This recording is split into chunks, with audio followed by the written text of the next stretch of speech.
The sterile corridors of Veterans Affairs Medical Center gleamed under harsh fluorescent lights, a contrast to the weathered figure shuffling through the automatic doors. James "Bear" Morrison, his graying beard unkempt and his clothes bearing the unmistakable signs of street life, clutched a crumpled appointment slip in his hands. The antiseptic smell mixed with an underlying current of bureaucratic indifference that made his stomach churn. Despite his disheveled appearance, Bear straightened his shoulders with military precision, a habit ingrained through decades of service. As he approached the reception desk, he couldn't help but notice the sudden shift in atmosphere. Conversations dwindled to whispers, and eyes darted away as if afraid to acknowledge his presence. "Excuse me," Bear said, his voice steady despite the tremor in his hands. "I'm James Morrison. I have an appointment with Dr. Patterson at 2 p.m. The receptionist, a middle-aged woman with perfectly styled hair, looked up with barely concealed disgust. Her nose wrinkled slightly as she took in his appearance. "Morrison," she said, typing reluctantly on her keyboard. "I see you here. You'll need to wait over there." She pointed to a section of worn chairs in the corner, far from the other veterans. Bear nodded his thanks and made his way to the designated area, acutely aware of the stares following his progress. Each step echoed in the unnaturally quiet space, a reminder of his isolation in a place that should have been his sanctuary. Little did Bear know that his presence in this hospital was about to set in motion a chain of events that would challenge long-held assumptions and expose the deep-seated prejudices that lurked beneath the surface of an institution meant to serve those who had served their country. But before we dive deeper into this story, comment below where you're watching from today, and if you enjoy tales of unexpected revelations and moments of justice, don't forget to subscribe. As Bear settled into the uncomfortable plastic chair, he couldn't help but reflect on how far he had fallen. The pristine walls of the VA hospital seemed to mock his current state, each gleaming surface a reminder of the respect and dignity he had once commanded. His mind drifted back to his mother's words, spoken so many years ago when he first enlisted. "Son," she had said, her voice filled with pride and concern, "you remember that a man's worth isn't measured by his circumstances, but by how he carries himself through them. You come from a long line of fighters, and you've got that same strength in you." Those words had carried him through 3 tours of duty, countless battles, and situations that would have broken lesser men. Now, sitting in this corner like a forgotten relic, Bear drew strength from that memory. He had overcome impossible odds before. He could endure this too. A young doctor emerged from the hallway, his white coat pristine and his demeanor professional. Dr. Michael Chen, according to his name tag, moved with the confident stride of someone who had never known real hardship. As he scanned the waiting area, his eyes briefly met Bear's before quickly looking away. "James Morrison," Dr. Chen called out, his voice carrying across the room. Bear stood, his joints protesting after years of sleeping on concrete and park benches. As he approached the doctor, he noticed the subtle way Dr. Chen stepped back, maintaining distance as if Bear's poverty might be contagious. "That's me, Doctor," Bear replied, extending his hand in greeting. Dr. Chen hesitated for a moment before offering a brief, perfunctory handshake. "Right, well, let's get this examination over with. I have several other patients to see today." The dismissive tone wasn't lost on Bear, nor was the implication that his time was somehow less valuable than others. As they walked toward the examination room, Bear couldn't shake the feeling that he was being judged not as a veteran in need of care, but as a burden on the system. The examination room felt smaller than it should have, the walls seeming to close in as Dr. Chen reviewed Bear's file with obvious reluctance. The fluorescent light above flickered intermittently, casting harsh shadows that emphasized every line of wear on Bear's weathered face. "So, Mr. Morrison," Dr. Chen began, not bothering to look up from his clipboard, "it says here you're experiencing chronic pain and other issues. "How long have you been living on the streets?" The question was asked with clinical detachment, but Bear could hear the underlying judgment. He had faced enemy fire with less trepidation than he felt in this sterile room.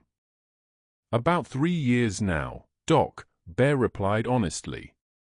"Lost my apartment when the disability payments got mixed up. Been trying to get back on my feet ever since." Dr. Chen made a note, his pen scratching against the paper with unnecessary force. "And the pain you're experiencing, is this related to substance abuse? We see a lot of that with individuals in your situation." Bear felt his jaw tighten, but he maintained his composure. "No, sir. The pain is from shrapnel wounds and a back injury from my service. I don't drink or use drugs." "Aha," Dr. Chen responded skeptically, clearly unconvinced. "Well, we'll need to run some tests, but I have to tell you, resources are limited, and we have to prioritize cases based on various factors." The implication hung in the air like smoke from a battlefield. Bear understood perfectly. His appearance, his circumstances, his lack of an address all counted against him in this sterile world of forms and protocols.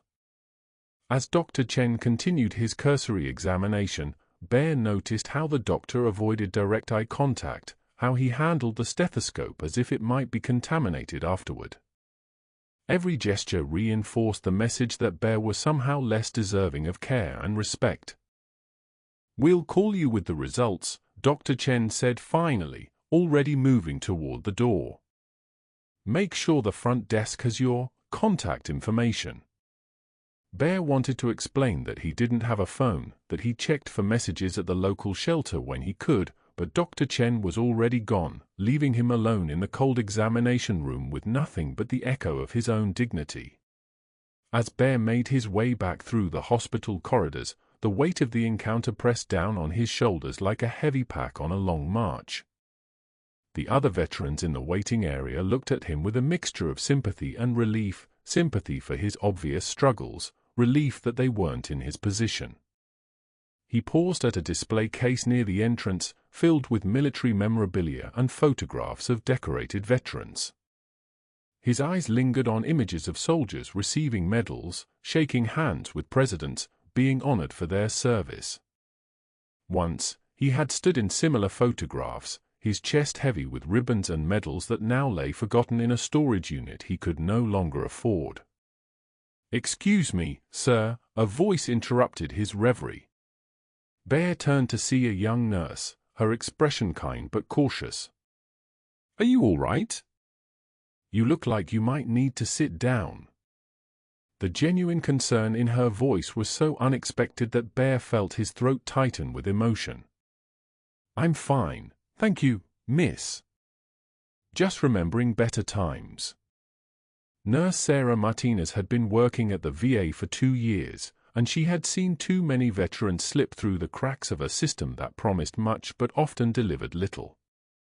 Something about this man's bearing, despite his circumstances, struck her as different. "Were you in the service long?" she asked gently. 32 years, Bear replied, his voice carrying a note of pride that his circumstances couldn't diminish. "Started as a private, worked my way up. Served in 3 different conflicts." Sarah noticed how his posture straightened when he spoke of his service, how his eyes took on a distant look that she recognized in many of the older veterans. There was something about this man that didn't quite fit the typical profile of the homeless veteran she usually encountered. "That's a long career," she said respectfully. "Thank you for your service." Bear nodded, touched by her sincerity. It was an honor to serve. Still is, in a way. As he prepared to leave, Sarah made a mental note to check on his case. Something told her there was more to James Morrison's story than met the eye. The following weeks blurred together in a haze of bureaucratic indifference and systemic neglect. Bear made multiple trips to the VA hospital, each visit a fresh reminder of how far he had fallen in the eyes of those who were supposed to serve him. The test results Dr. Chen had promised never materialized, and phone calls went unreturned, not that Bear had reliable access to a phone anyway. On a particularly cold Tuesday morning, Bear sat in the hospital's waiting area, having arrived early for an appointment that he suspected might be cancelled again. The familiar sounds of the hospital, the soft beeping of machines, the whispered conversations of staff, the shuffle of feet on polished floors, had become a soundtrack to his frustration. Dr. Chen appeared in the doorway, scanning the room with obvious reluctance. When his eyes fell on Bear, his expression soured noticeably. "Mr. Morrison," he called out, his tone suggesting this was an inconvenience he'd rather avoid. As they walked to the examination room, Bear overheard two nurses whispering nearby. "Is that the homeless guy again?" one asked. "Yeah, Dr. Chen says he keeps coming back, probably looking for drugs," the other replied. "I don't know why we waste resources on people like that when real veterans need help." Bear's hands clenched into fists, but he forced himself to remain calm. He had faced enemy combatants with more respect than he was receiving from his own countrymen. In the examination room, Dr. Chen barely looked at him. "Your test results were inconclusive," he said dismissively. "I'm going to recommend you to social services. They might be able to help you with housing issues." "Doctor," Bear said carefully, "I'm not here for housing. I'm here because I'm in constant pain from injury sustained in service to this country. I need medical treatment, not a social worker."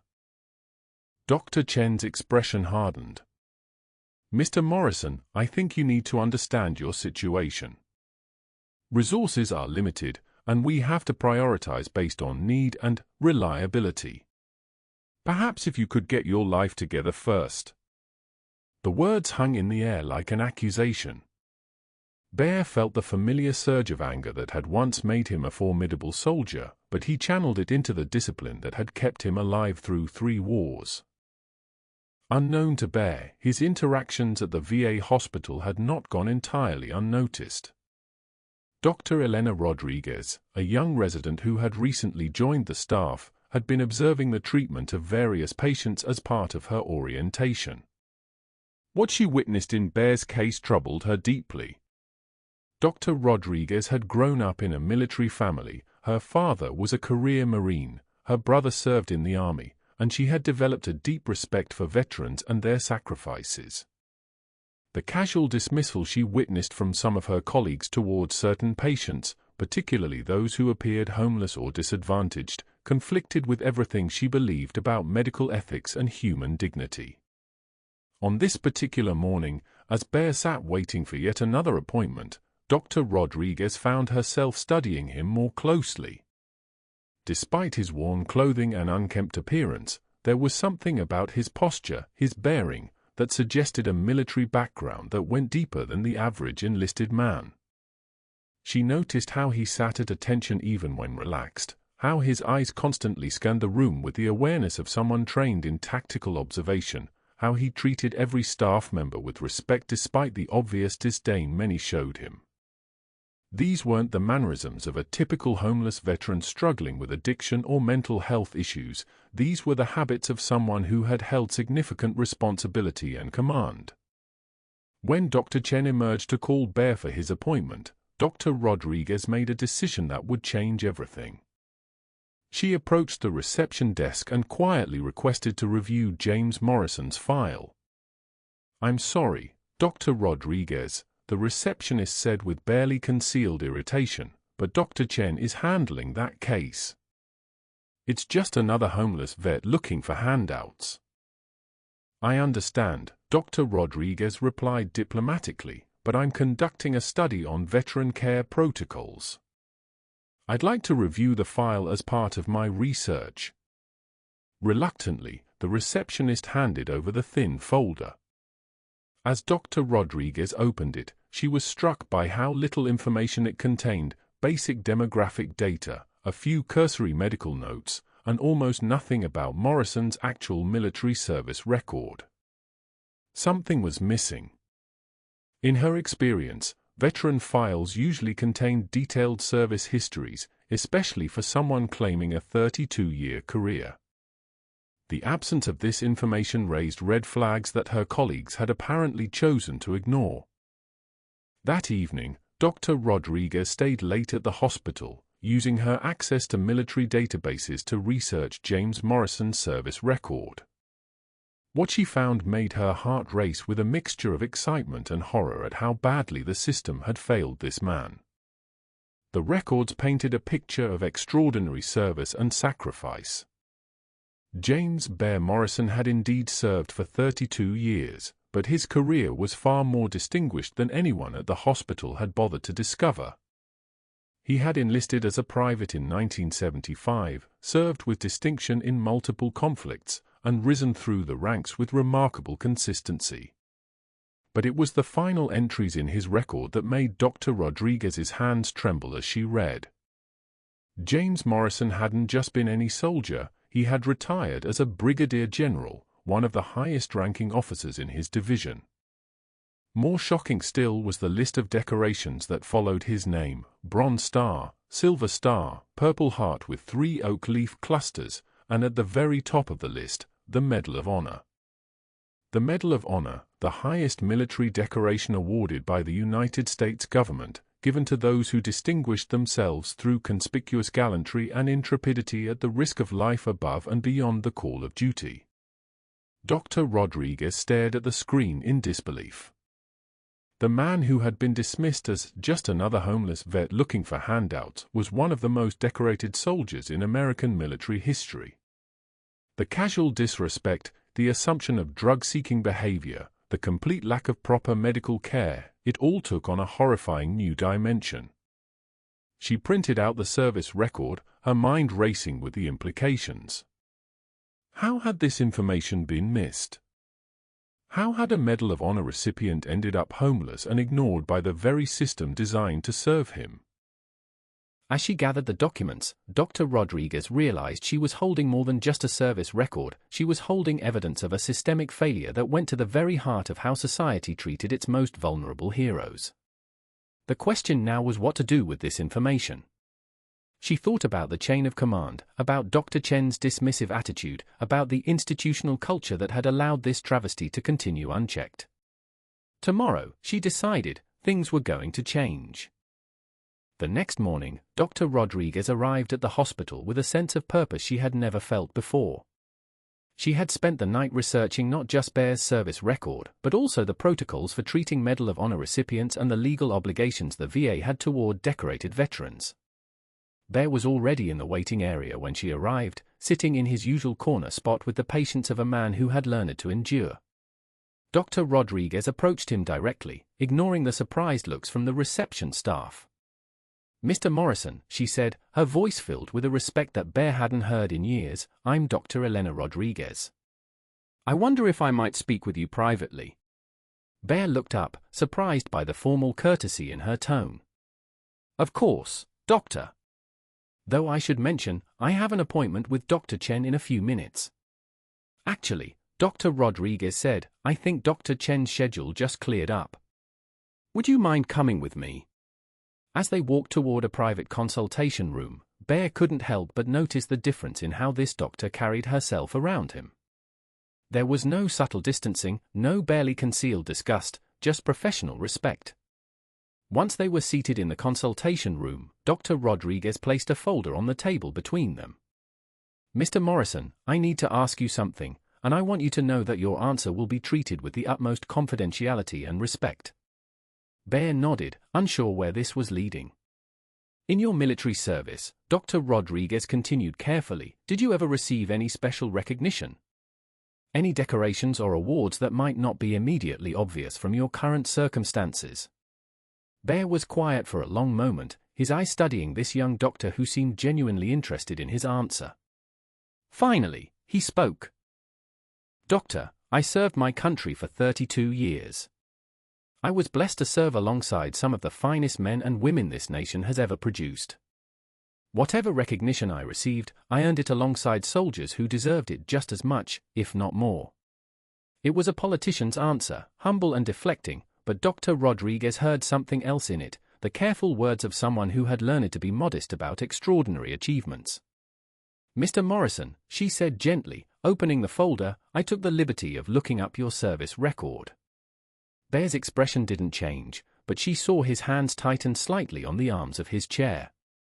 "General Morrison," she continued, using his proper title for the first time, "it's an honor to meet you, sir." The silence in the room was deafening. Bear, General Morrison, sat perfectly still, his weathered face betraying no emotion as the weight of recognition settled between them. Dr. Rodriguez watched as decades of military discipline warred with the vulnerability of his current circumstances. "Doctor," he said finally, his voice carrying a quiet authority that had been masked by months of deference, "I appreciate your research, but that man, that general, he belongs to a different life. The man sitting here today is just James Morrison, a veteran who needs medical care." Dr. Rodriguez leaned forward, her voice filled with conviction. "Sir, with all due respect, you are still that general. Your service, your sacrifices, your Medal of Honor, none of that disappears because of circumstances beyond your control." At the mention of the Medal of Honor, Bear's composure finally cracked slightly. His eyes, which had remained steady throughout countless battles and bureaucratic humiliations, showed a flicker of the pain he had been carrying. "That medal," he said quietly, "was earned by a lot of good soldiers who didn't make it home. I just happened to be the one who survived to wear it."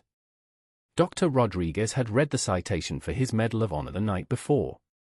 In 1991, then Colonel Morrison had single-handedly held off an enemy assault for 6 hours, allowing his surrounded unit to evacuate wounded soldiers. He had been shot 3 times, suffered shrapnel wounds that still caused him pain today, and had refused medical evacuation until every one of his men was safe. "General," she said, using his rank deliberately, "what happened to you after your retirement?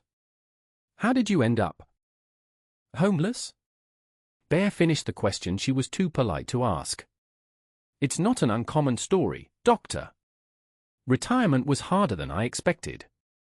The transition to civilian life, the loss of purpose, the bureaucratic maze of benefits, it all became overwhelming.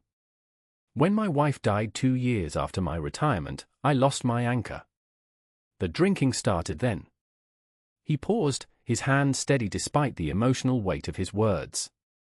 "I got sober 3 years ago, but by then I'd lost everything. The house, the savings, the respect of my children who couldn't understand how their father had fallen so far. The VA system I had once helped oversee as a senior officer became a labyrinth I couldn't navigate as just another veteran in need." Dr. Rodriguez felt a surge of anger at the system that had failed this man so completely. "Sir, the treatment you've received here is unacceptable. Dr. Chen, the staff, they had no idea who you are." Bear shook his head. "Doctor, I didn't want special treatment because of my rank. I wanted to be treated with the same dignity and respect that every veteran deserves. The fact that I wasn't tells you everything you need to know about how this system really works." Dr. Rodriguez left the consultation room with her mind reeling from the implications of what she had learned. General Morrison's story wasn't just about one man's fall from grace, it was a damning indictment of a system that had lost sight of its fundamental mission to serve those who had served. As she walked through the hospital corridors, she saw everything with new eyes. The dismissive attitudes towards certain patients, the assumptions based on appearance rather than service, the bureaucratic barriers that seemed designed to discourage rather than help, it all took on a sinister new meaning. She found Dr. Chen in the break room, casually eating lunch while discussing his golf game with another physician. The sight of his casual indifference, knowing what she now knew about the man he had been treating with such disdain, made her stomach turn. "Dr. Chen," she said, interrupting his conversation, "I need to speak with you about James Morrison." Dr. Chen looked up with obvious irritation. "The homeless guy? What about him?" "I told you, Rodriguez, these cases are pretty straightforward. Social services, maybe some basic pain management, but we can't enable their lifestyle choices." "Lifestyle choices?" Dr. Rodriguez repeated, her voice carefully controlled. "Is that what you call 32 years of military service? Look, Dr. Chen said, standing up and adopting a condescending tone. I know you're new here, but you'll learn that these guys all have stories. They all claim to be war heroes. You can't believe everything they tell you. Dr. Rodriguez placed the service record on the table between them. Then perhaps you'll believe the Department of Defense. Dr. Chen glanced at the papers dismissively, then did a double-take as the information registered.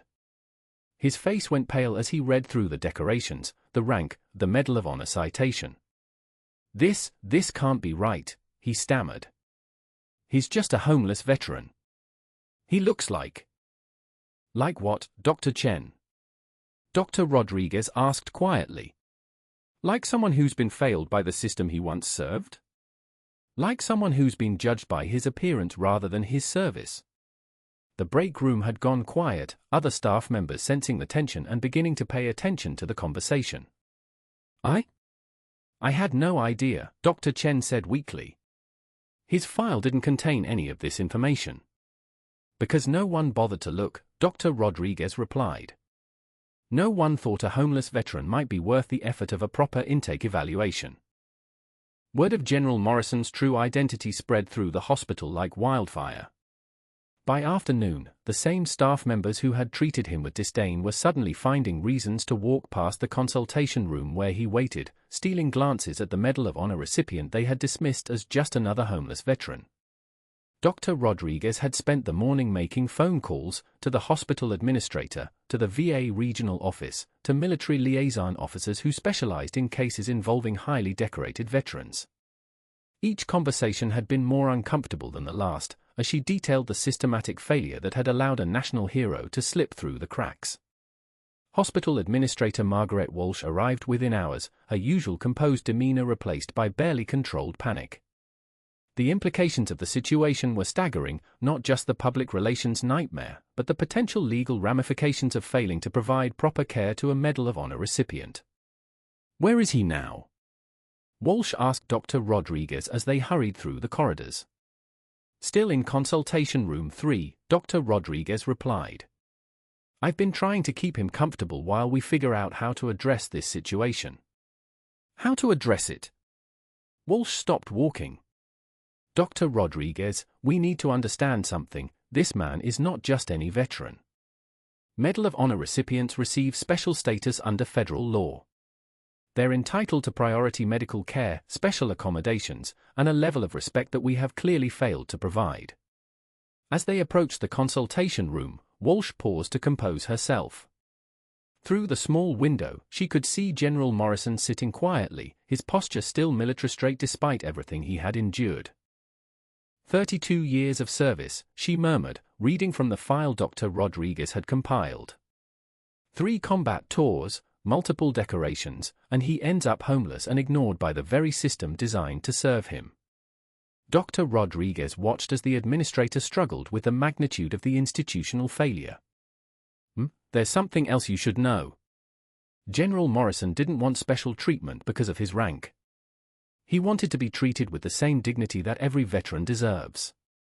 The fact that he wasn't reveals a systemic problem that goes far beyond one man's case. Walsh nodded grimly. You're right. This isn't just about making things right for General Morrison, though we absolutely will do that. This is about examining how we treat all our veterans, especially the most vulnerable ones. As they prepared to enter the consultation room, Dr. Rodriguez felt a mixture of anticipation and apprehension. The next few minutes would determine not just General Morrison's future care, but potentially the future of veteran services at the entire facility. Administrator Walsh entered the consultation room with the bearing of someone who understood she was in the presence of military royalty. General Morrison looked up as she approached, his expression neutral but alert. General Morrison, Walsh said, a voice carrying a respect that had been absent from every previous interaction he'd had at the facility. I'm Margaret Walsh, the hospital administrator. First, please allow me to apologize on behalf of this entire institution for the inexcusable treatment you have received. Bear studied her for a moment before responding. I appreciate the sentiment, but I'm more interested in solutions than apologies. There are a lot of veterans who need proper care, not just me. Walsh felt a flush of shame at the quiet dignity in his response. Here was a man who had been systematically failed by her institution, and his first concern was still for his fellow veterans. "You're absolutely right, General," she said, taking a seat across from him. "Dr. Rodriguez has brought to my attention not just the failures in your specific case, but the broader issues with how we approach veteran care. I want you to know that we're going to address both immediately." She opened a folder and placed several documents on the table. "First, regarding your immediate medical needs, I've arranged for you to be seen by our Chief of Internal Medicine, Dr. Patricia Williams.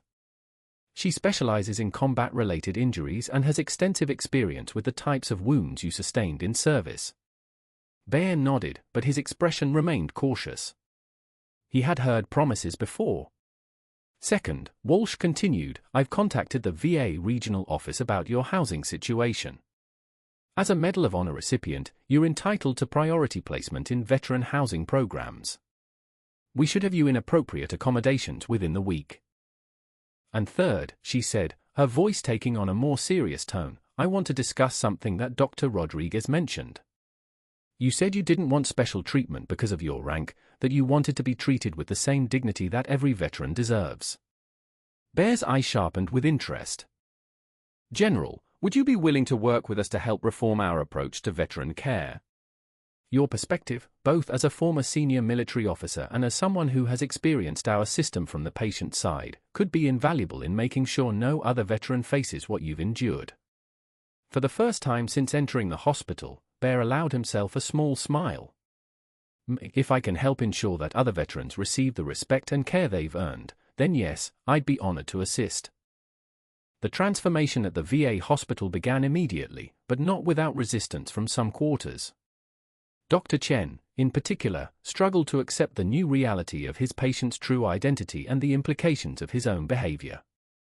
That afternoon, he was summoned to Administrator Walsh's office, where he found General Morrison seated alongside Dr. Rodriguez and Walsh herself. The atmosphere in the room was tense, professional, but unmistakably serious. "Dr. Chen," Walsh began, "we need to discuss your handling of General Morrison's case." Dr. Chen shifted uncomfortably in his chair, his earlier confidence completely evaporated. I want to apologize, General. I had no idea about your service record, your decorations." "Doctor," Bear interrupted gently, "my service record shouldn't matter. Every veteran who walks through those doors has served this country and deserves your respect and best medical care, regardless of their rank or circumstances." The quiet authority in Bear's voice filled the room. Dr. Chen found himself sitting straighter, responding to decades of command presence that no amount of homelessness could diminish. "You're right, sir," Dr. Chen said, and for the first time, the title came naturally. "I made assumptions based on appearance rather than focusing on my duty as a physician." Dr. Rodriguez leaned forward. "Dr. Chen, can you explain why you never requested General Morrison's complete military medical records? Standard protocol requires a full service history for any veteran claiming service-connected disabilities." Dr. Chen's face reddened. I assumed it wasn't necessary." He appeared to be. "I thought he was probably exaggerating his service." The transformation at the VA hospital began immediately, but not without resistance from some quarters. Dr. Chen, in particular, struggled to accept the new reality of his patient's true identity and the implications of his own behavior. That afternoon, he was summoned to Administrator Walsh's office, where he found General Morrison seated alongside Dr. Rodriguez and Walsh herself. The atmosphere in the room was tense, professional, but unmistakably serious. "Dr. Chen," Walsh began, "we need to discuss your handling of General Morrison's case." Dr. Chen shifted uncomfortably in his chair, his earlier confidence completely evaporated. I want to apologize, General. I had no idea about your service record, your decorations." "Doctor," Bear interrupted gently, "my service record shouldn't matter. Every veteran who walks through those doors has served this country and deserves your respect and best medical care, regardless of their rank or circumstances." The quiet authority in Bear's voice filled the room. Dr. Chen found himself sitting straighter, responding to decades of command presence that no amount of homelessness could diminish.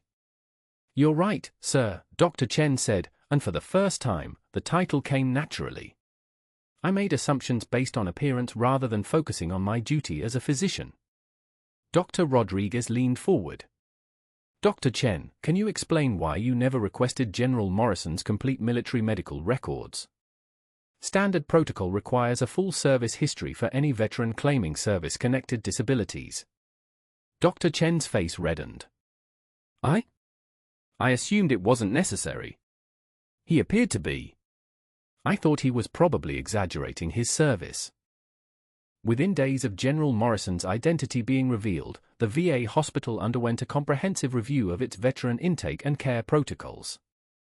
Dr. Rodriguez found herself appointed to head a new committee focused on ensuring dignified treatment for all veterans, regardless of their circumstances. The changes were both immediate and far-reaching. New protocols required complete service record reviews for all veterans seeking care. Staff underwent mandatory training on unconscious bias and the diverse backgrounds of the veteran population. Most importantly, a patient advocate position was created specifically to ensure that vulnerable veterans received proper representation within the system. Bear, despite his own ongoing medical needs, threw himself into the reform effort with the same dedication he had once brought to military operations. He spent hours reviewing cases, identifying systemic problems, and working with staff to develop solutions. General, Dr. Rodriguez said one afternoon as they reviewed patient files, I have to ask, why are you putting so much energy into this? You could be focusing on your own recovery, your own housing situation. Bear looked up from the stack of files he was reviewing. Doctor, I spent 32 years leading soldiers. My job was to make sure they had what they needed to succeed and to get home safely. This isn't really different, these veterans are still my responsibility, in a way. His dedication was infectious. Staff members who had initially been resistant to the changes found themselves inspired by his example. Nurses began spending more time with patients, doctors started looking beyond surface appearances, and the entire culture of the hospital began to shift. The transformation wasn't without challenges. Some staff members struggled to overcome years of ingrained assumptions. Budget constraints made some improvements difficult to implement. And there were still veterans who fell through the cracks, though far fewer than before. But the most significant change was intangible, a renewed sense of mission that permeated the hospital. Staff members began to see their work not just as jobs, but as a continuation of the service that their patients had provided to the country. You know, Nurse Martinez said to Dr. Rodriguez one day, I always thought I understood what it meant to serve veterans. But watching General Morrison, seeing how he's channeled his own experience into helping others, it's shown me what real service looks like. Dr. Rodriguez nodded, watching through the window as Bear worked with a young veteran who had been struggling to navigate the system. He's teaching all of us what it means to lead by example. The story of General Morrison's treatment and subsequent reforms at the VA hospital began to attract attention beyond the facility's walls. Local news outlets picked up the story, then regional media, and finally national news organizations began reporting on the Medal of Honor recipient who had been homeless and ignored by the system designed to serve him. The coverage was intense but respectful, focusing not on sensationalizing Bear's fall from grace, but on highlighting the systemic issues his case had revealed and the positive changes being implemented as a result. Bear found himself reluctantly thrust into the spotlight, a role he accepted with the same sense of duty that had characterized his military service. He appeared on news programs, spoke at veteran advocacy events, and testified before congressional committees about the need for comprehensive reform of veteran services. The issue isn't that I was treated poorly because I was homeless, he told a Senate subcommittee on veteran affairs. The issue is that any veteran was treated poorly because of their circumstances. My rank and decoration shouldn't have been necessary to receive basic dignity and medical care. His testimony was powerful, delivered with the same quiet authority that had once commanded respect on battlefields around the world. Senators from both parties found themselves moved by his words and his obvious commitment to his fellow veterans.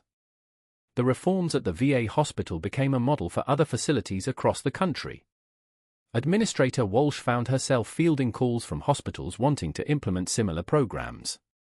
Dr. Rodriguez was invited to speak at medical conferences about unconscious bias in healthcare settings. General, Dr. Rodriguez said one day as they watched a group of veterans in the waiting area, "Look at what you've accomplished. These men and women are here because they know they'll be treated with dignity." Bear followed her gaze, his expression thoughtful. "Doctor, I didn't accomplish this alone. It took someone like you being willing to look beyond appearances, an administrator willing to make hard changes, and staff members willing to examine their own assumptions. That's how real change happens, when people work together toward a common goal." As the institutional changes took hold and Bear's advocacy work gained national attention, he also began the long process of personal healing and recovery. The proper medical care he finally received revealed the extent of his service-connected injuries, chronic pain from shrapnel wounds, back problems from years of carrying heavy equipment, and hearing loss from exposure to explosions. More challenging was addressing the emotional and psychological wounds that had contributed to his downward spiral after retirement. With the help of counselors who specialized in veteran issues, Bear began to confront the grief over his wife's death, the loss of identity that came with leaving the military, and the shame he felt over his period of homelessness. General, his counselor, Dr. Patricia Williams, said during one of their sessions, "You've spent so much energy helping other veterans heal. When do you focus on your own healing?" Bear was quiet for a long moment, staring out the window of the comfortable office that was such a contrast to the sterile examination rooms where his journey had begun. "Doctor, I think helping others heal is part of my own healing process," he said finally. "For 3 years, I felt like I had lost my purpose, my identity. This work, advocating for veterans, helping reform the system, it's given me back my sense of mission." Dr. Williams nodded understandingly. "That's common among career military personnel. The challenge is finding balance, serving others while also taking care of yourself." The housing situation that Administrator Walsh had promised was resolved within the week, as she had predicted. Bear found himself in a comfortable apartment specifically designated for disabled veterans, with access to transportation and support services. For the first time in 3 years, he had a permanent address, a phone number, and the stability that came with secure housing. But perhaps more importantly, he had begun to rebuild relationships with his adult children, who had watched their fathers fall with a mixture of heartbreak and helplessness. The news coverage of his advocacy work had reached them, and they began to understand that their father's homelessness hadn't been a choice or a moral failing, but the result of systemic failures and personal trauma. "Dad," his daughter Sarah said during one of their first phone conversations in 2 years, "I'm sorry we didn't understand. I'm sorry we weren't there for you when you needed us." Bear felt tears in his eyes as he heard the pain in her voice. "Sweetheart, you have nothing to apologize for. I was lost for a while, but I'm finding my way back. And I hope we can rebuild what we lost." 6 months after Dr. Rodriguez first discovered his true identity, General Morrison found himself standing in the Rose Garden of the White House, surrounded by other Medal of Honor recipients and senior government officials. The president had invited him to speak at a ceremony announcing new initiatives for veteran care reform. The irony wasn't lost on him. 6 months earlier, he had been dismissed as just another homeless vet looking for handouts. Now he was being recognized as a national advocate for veteran rights and a catalyst for systemic change. "Ladies and gentlemen," the president said, addressing the assembled crowd, "General Morrison's story reminds us that heroism doesn't end when a soldier takes off the uniform. His courage in the face of institutional indifference, his dedication to his fellow veterans, and his commitment to reform represent the very best of American values." Bear stepped to the podium, looking out at an audience that included members of Congress, senior military officials, and veteran advocates from across the country. But his thoughts were with the veterans still struggling to navigate a system that too often failed them. "Mr. President, distinguished guests," he began, his voice carrying the same authority that had once commanded troops in combat, "I stand before you today not as a hero, but as a representative of the thousands of veterans who have been failed by the systems designed to serve them." He spoke about the need for comprehensive reform, about the importance of treating every veteran with dignity regardless of their circumstances, and about the responsibility that society had to those who had served. "The measure of a nation," he concluded, "is not how it treats its most successful citizens, but how it cares for its most vulnerable. Our veterans, all our veterans, deserve better than what I experienced." They deserve our respect, our support, and our commitment to ensuring that their service is honored not just with words, but with actions. The applause was thunderous, but Bear's mind was already on the work ahead. The ceremony was gratifying, but the real work happened in hospital corridors, in counseling sessions, and in the daily interactions between veterans and the people charged with serving them. After the ceremony, Dr. Rodriguez, who had been invited as Bear's guest, approached him with a smile.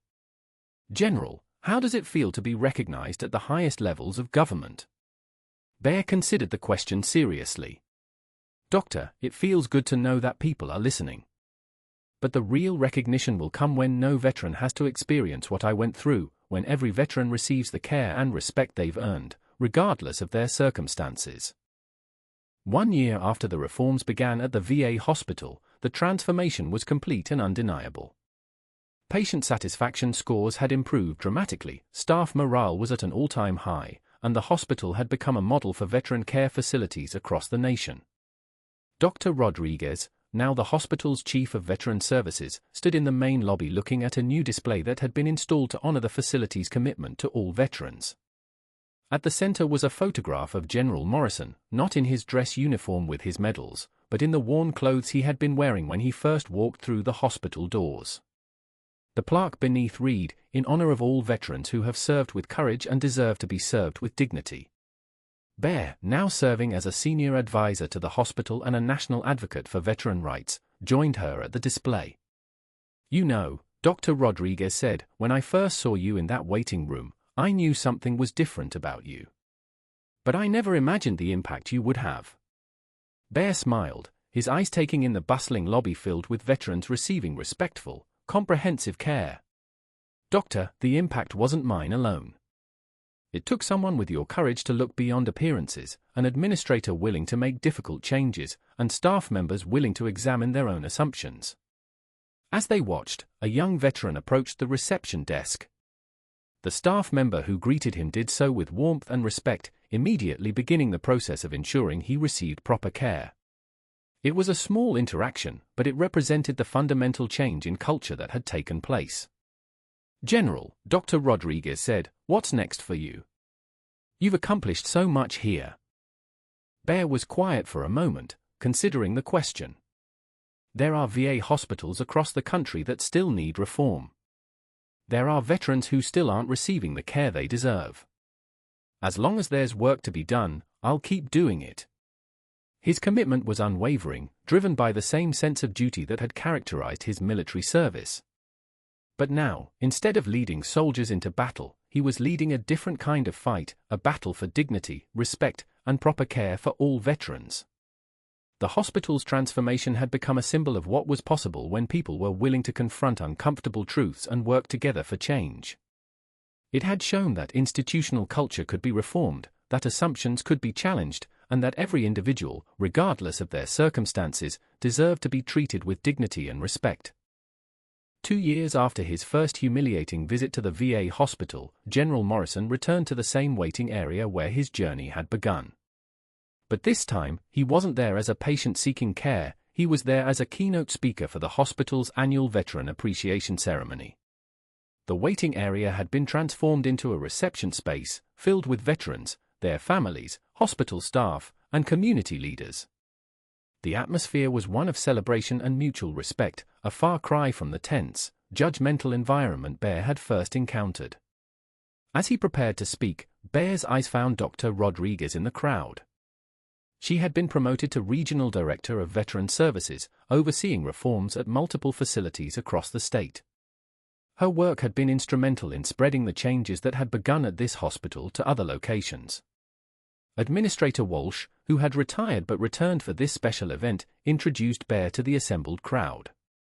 2 years ago, she said, this hospital failed a veteran in the most fundamental way possible.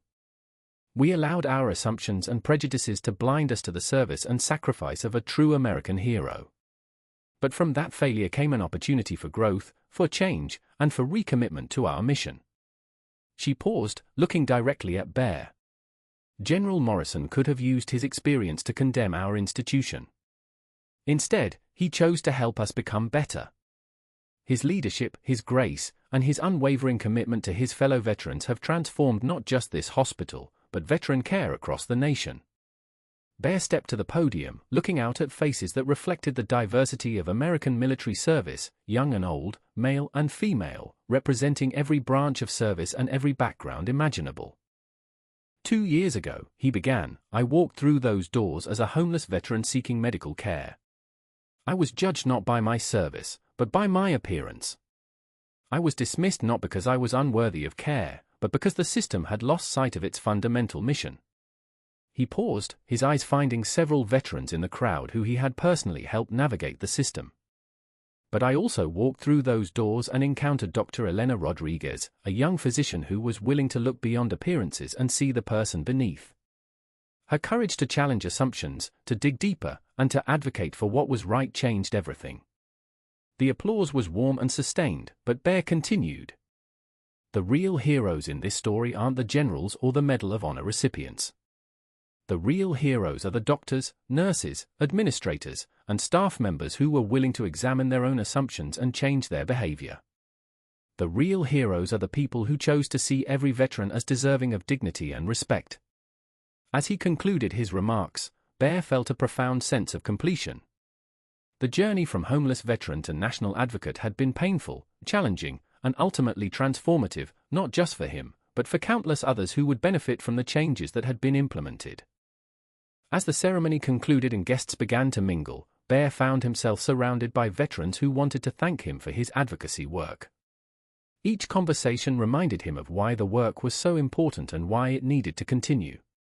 A young female veteran approached him, her eyes bright with gratitude. General, I just wanted to thank you. I came here 6 months ago, scared and unsure if I would be taken seriously. The staff treated me with such respect and care. I know that's because of the changes you helped bring about. Bear smiled, touched by her words. You deserved that respect because of your service, not because of anything I did. But I'm glad the system is working better for you.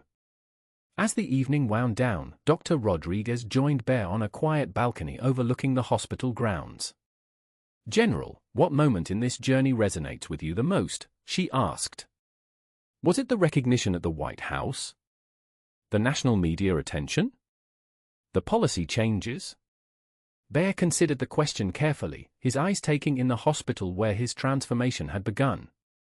Doctor, the moment that resonates most with me was that first conversation we had, when you called me a general for the first time in 3 years. Not because of the recognition, but because it reminded me that my service, and the service of every veteran, has value that can't be diminished by circumstances. He paused, his voice taking on the reflective tone of someone who had learned profound lessons through difficult experience. But if I'm being completely honest, the moment I'm most proud of is every time a veteran walks through those doors now and is treated with the dignity they deserve. That's the real victory, not my personal redemption, but the systemic change that ensures other veterans won't face what I faced. Dr. Rodriguez nodded, understanding the deeper meaning in his words. You know, General, your story has become something of a legend in veteran care circles. Medical schools are using it as a case study in unconscious bias. Hospitals across the country have implemented a Morrison protocols to ensure comprehensive veteran intake procedures. Bear chuckled softly. I'm not sure how I feel about having protocols named after me. But if it helps ensure that veterans receive proper care, then I suppose it's worthwhile. As they prepared to leave, Bear took one last look at the hospital that had been the site of both his lowest point and his greatest triumph. Doctor, I want you to know that this work, our work, it's far from over. There are still veterans struggling with homelessness, still facing discrimination, still falling through the cracks of systems that should support them. As long as that's true, we have work to do. Dr. Rodriguez smiled, recognizing the same sense of mission that had driven Bear throughout his military career and now motivated his advocacy work. General, I wouldn't have it any other way. After all, you taught me that true service doesn't end when you take off the uniform, it just takes different forms.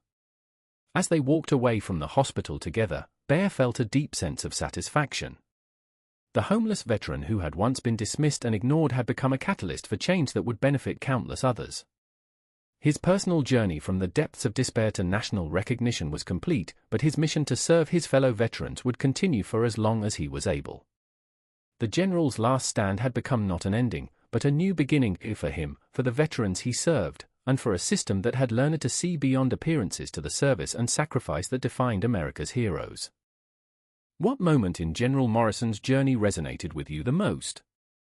Was it his perseverance in the face of discrimination, or perhaps Dr. Rodriguez's courage to look beyond appearances? Share your thoughts in the comments below, and if you enjoyed this story of unexpected revelations and justice served, please consider subscribing to my channel. I pour my heart into crafting these inspiring tales for you, and your support is what keeps me going. I appreciate having you on this journey with me.